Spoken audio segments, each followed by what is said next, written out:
O Senhor esteja convosco. Ele está no meio de nós. Proclamação do Evangelho de Jesus Cristo, segundo Mateus. Glória a vós, Senhor. Naqueles dias apareceu João Batista, pregando no deserto da Judeia: Convertei-vos, porque o reino dos céus está próximo. João foi anunciado pelo profeta Isaías, que disse: Esta é a voz daquele que grita no deserto: Preparai o caminho do Senhor, endireitai suas veredas. João usava uma roupa feita de pelos de camelo e um cinturão de couro em torno dos rins. Comia gafanhotos e mel do campo.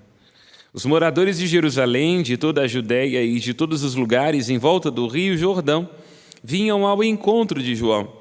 Confessavam seus pecados e João os batizava no rio Jordão. Quando viu muitos fariseus e saduceus vindo para o batismo, João disse-lhes: Raça de cobras venenosas, quem vos ensinou a fugir da ira que vai chegar? Produzi frutos que provem a vossa conversão. Não penseis que basta dizer: Abraão é nosso pai, porque eu vos digo, até mesmo destas pedras Deus pode fazer nascer filhos de Abraão. O machado já está posto na raiz das árvores, e toda árvore que não der bom fruto será cortada e jogada no fogo. Eu vos batizo com água para a conversão, mas aquele que vem depois de mim é mais forte do que eu. Eu não sou digno de carregar suas sandálias. Ele vos batizará com o Espírito Santo e com o fogo. Ele está com a pá na mão. Ele vai limpar sua eira e recolher seu trigo no celeiro. Mas a palha ele a queimará no fogo que não se apaga. Palavra da salvação. Glória a vós, Senhor. Pelas palavras do Santo Evangelho, sejam perdoados os nossos pecados. Amém.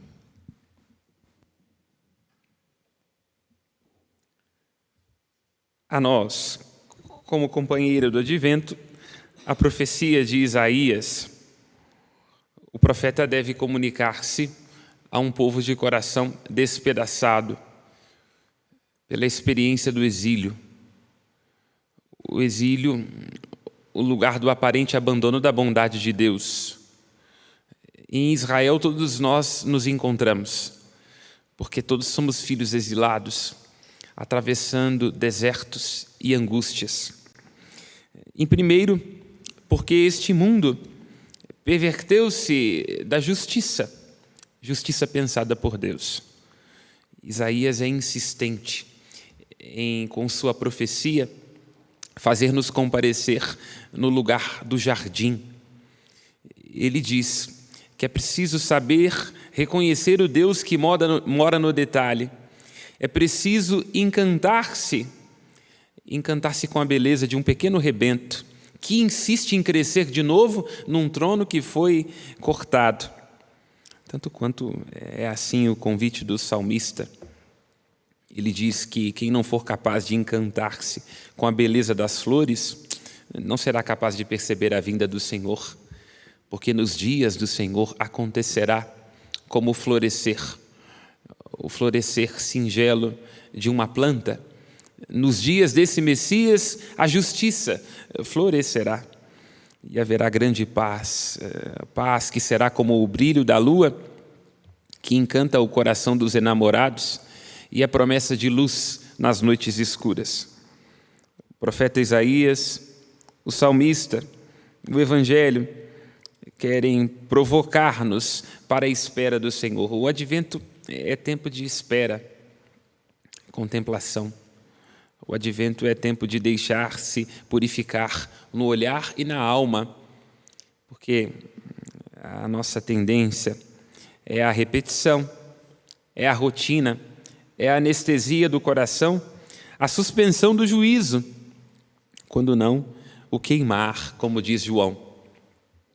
João, de um modo um pouco menos doce do que Isaías, ajuda-nos a entender que os nossos desejos nos fazem queimar.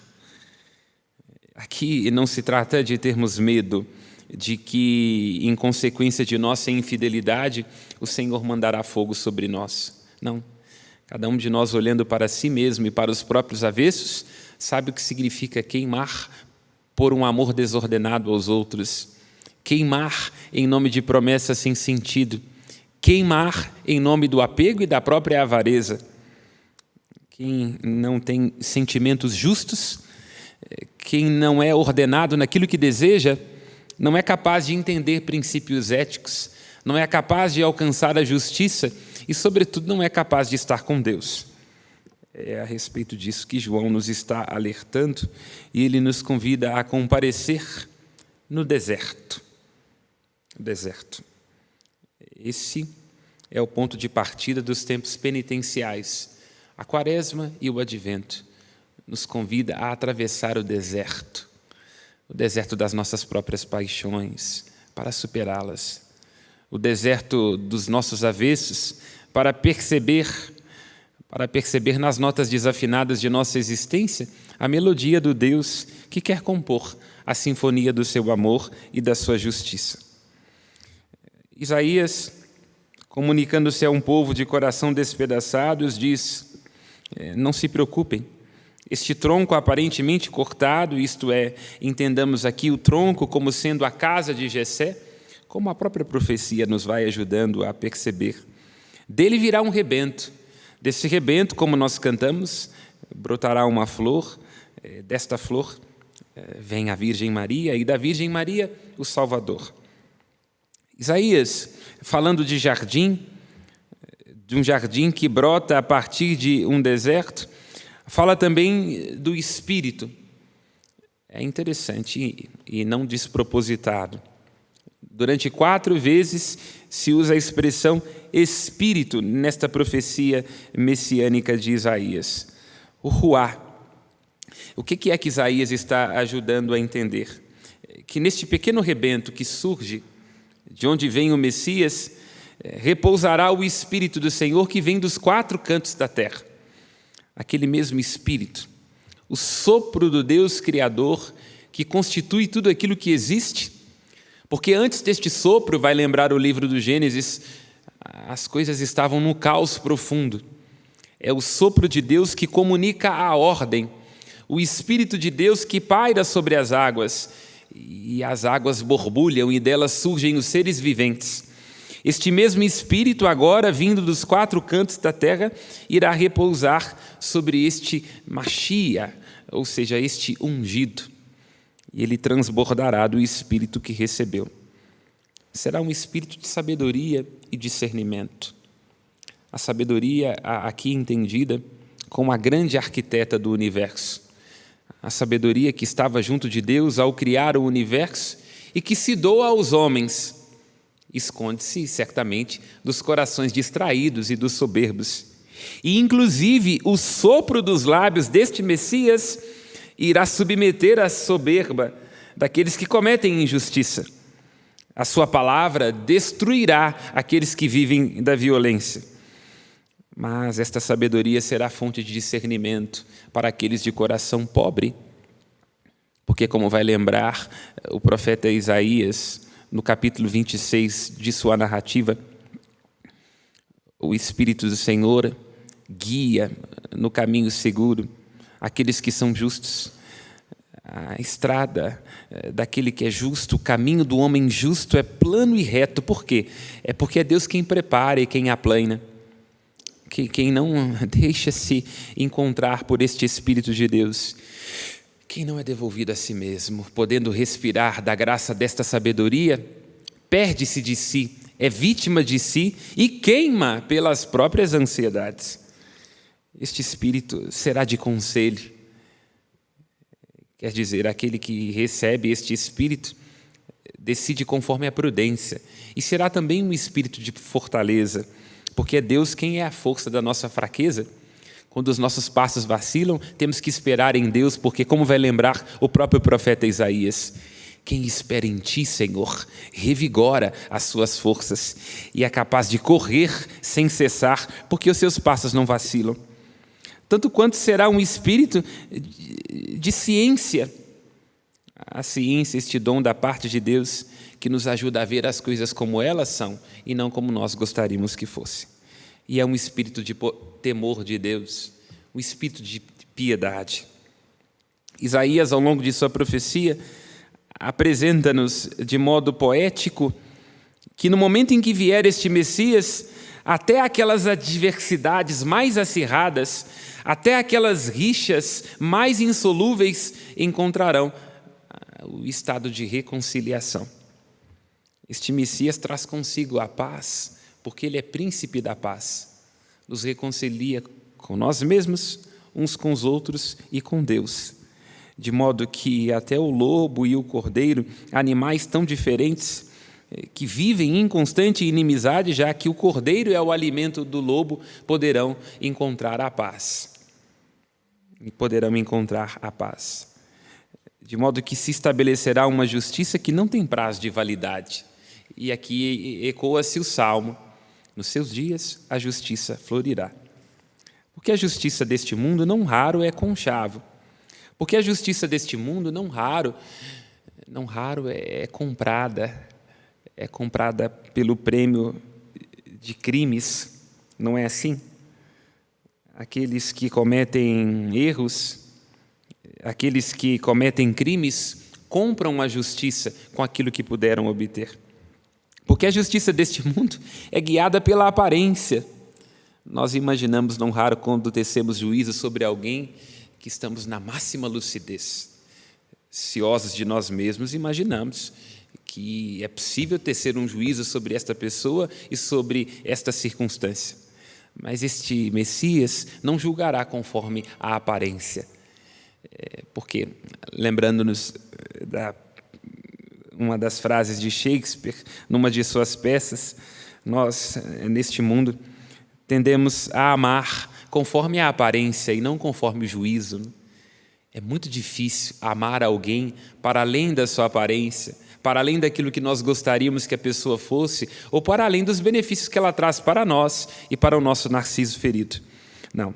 Este Messias não irá julgar segundo as aparências, não irá julgar segundo aquilo que se ouve dizer, mas ele irá julgar com um coração que é capaz de recolher dentro de si a indigência dos pobres. E aqui o Salmo ecoa a profecia de Isaías, na medida em que ele diz que este rei que vem do tronco de Jessé, libertará o indigente que suplica. Esta é a constante das Sagradas Escrituras. O Deus de Israel é capaz de compadecer-se daqueles que suplicam. E, inclusive, aproxima-se dos pobres aos quais ninguém quer ajudar. O pobre, que não tem quem olhe por ele, será alcançado em sua indigência por este amor de Deus. Por este amor de Deus. Porque nós, em nossas urgências, e no medo de nos confrontarmos com nós mesmos e com a nossa própria pobreza, temos dificuldade de recolher em nós aquilo que é importante para o outro. Sabemos aquilo que nos apetece. Sabemos daquilo que é urgente, daquilo que é importante para nós. Mas importar alguém, aquela pessoa, aquele miserável para dentro de nós, é um exercício heróico. E este rei, nos seus dias, será capaz de fazer este movimento, porque o Senhor nosso Deus é justo e Ele ama a justiça. Porque o Senhor nosso Deus é Pai dos órfãos e das viúvas protetor. Porque o Senhor nosso Deus defende a causa da viúva e do órfão. O Senhor nosso Deus ama o estrangeiro. Portanto, Israel, também amai o estrangeiro, porque vós também foste migrante na terra do Egito. Entende? Este Messias se aproxima de nós com a sua bondade, envolvendo-se com as nossas causas. Tudo aquilo que é humano interessa a Jesus Cristo, porque o Verbo se fez carne e veio habitar entre nós. Portanto, se nossa humanidade foi alcançada pela graça de Deus, queimemos não em função dos bens que passam, mas encontremos o valor e a bondade daquilo que não passa. E com a misericórdia e a bondade com que formos alcançados, já que o amor de Deus mostra-se a nós ardente, tanto quanto fiel, já que é Ele quem faz, atravessando o deserto dos nossos corações, brotar um novo jardim, também nós devemos nos dispor a sermos morada uns dos outros. Deixar que o outro hospede-se em nós, em nossa alma, e de que em suas interdições encontre, escuta, aconchego e consolo em nossa vida.